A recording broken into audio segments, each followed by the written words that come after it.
I think it's one of the greater ethical questions that we have um, going forward into the future, because there's our conception. We have a lot of conceptions of who the person of an artist is.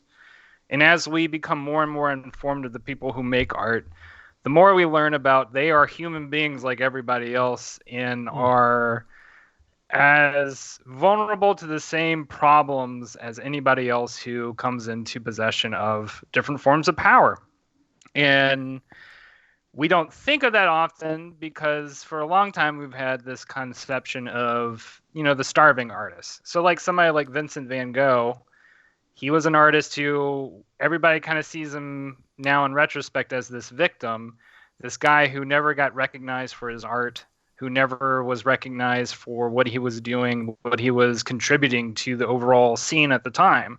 And now we're in like this total inversion of it where there are artists who become in their own ways, they build empires, they have the kind of power you would have not even imagined artists having in the past, even really famous artists. Like, I was referencing Pablo Picasso not that long ago. He was wealthy, sort of. Like he did well.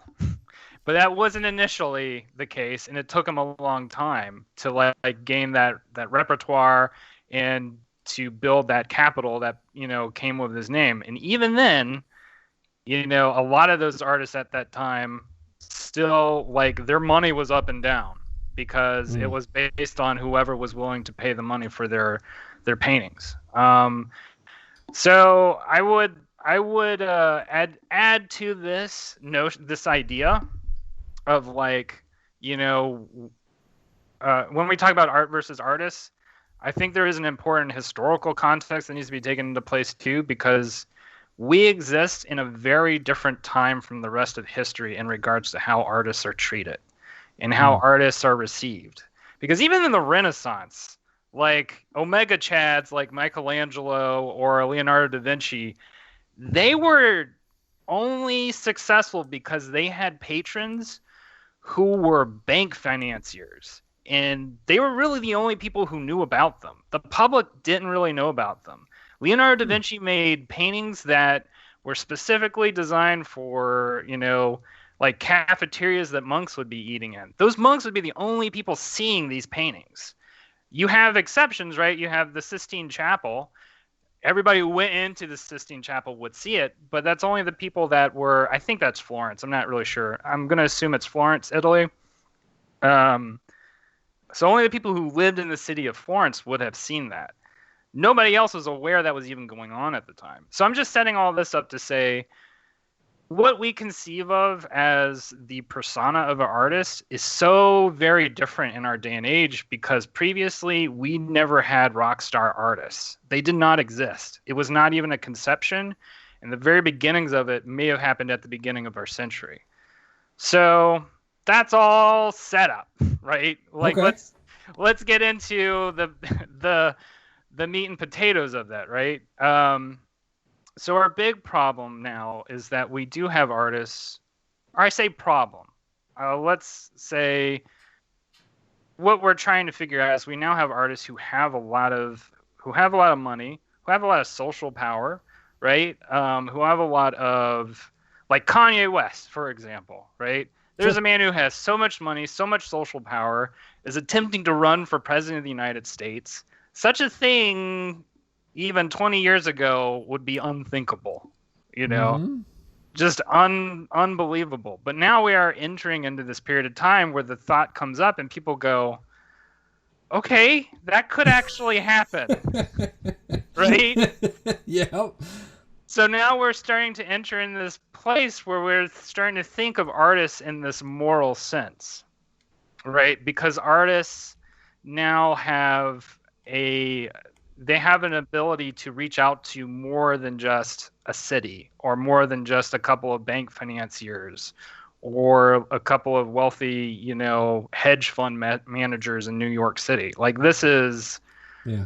you know, Kanye West, going back to that example, reaches millions of people. Marilyn Manson reaches millions of people. So now we suddenly are in this position where we start to wonder and think about what further influences do these people have on other human beings. And then on top of that, we get into, as we peer into their personal lives, that's when we start to like do more and more of a judgment, right? So like if Marilyn Manson's somebody who has these sort of who has done these sort of predatory behaviors in the past, does that make us in some way complicit in participating in that behavior? I'm not asking people to answer this question. I'm just posing what people think about. Like, do we give money to allow him to continue that behavior? Or is that actually 100% his responsibility? He was given this gift, this privilege. Sure. He has abused it, and so he has to figure out how to, redeem himself out of that. But those are really big questions, right? I'm not here to answer them necessarily. I'm here to or at least not at this moment. As we go further in the conversation, I'm curious if you have any responses to any of the stuff that I've been saying just now. Well, I'm just, you brought up a very good point that we are exposing artists as flawed human beings, and I'm not a religious person these days, but I believe there's a quote. It's like, "Let ye without sin cast the first stone," or something of that sort. Right. And so the way I'm kind of looking at it is, every great artist that has ever existed, I don't care if it's Marilyn Manson or Prince or whoever it may be. I'm not knocking on Prince. Who knows? But what the point that I'm making is, everybody has made some kind of major grave mistake in their life. Yeah. And people are acting as though up until they find out about it, that it didn't happen. You are perfect until I know. Do you know what I'm saying? It's like the expression, it's only cheating if you get caught. Right. That goes back to the idea of don't meet your heroes, or don't, like, it's that idea of, we've talked about this a couple of times, where it's like, one of the big problems about having role models and idols is when you valorize them to such an extent, you are inevitably going to be disappointed.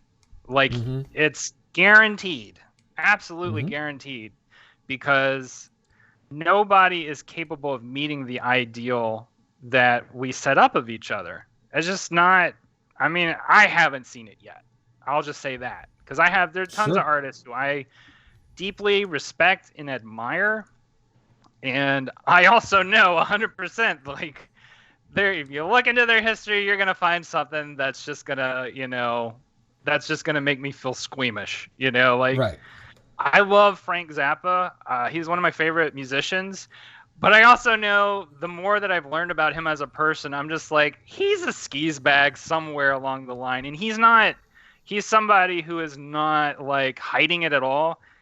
That's him.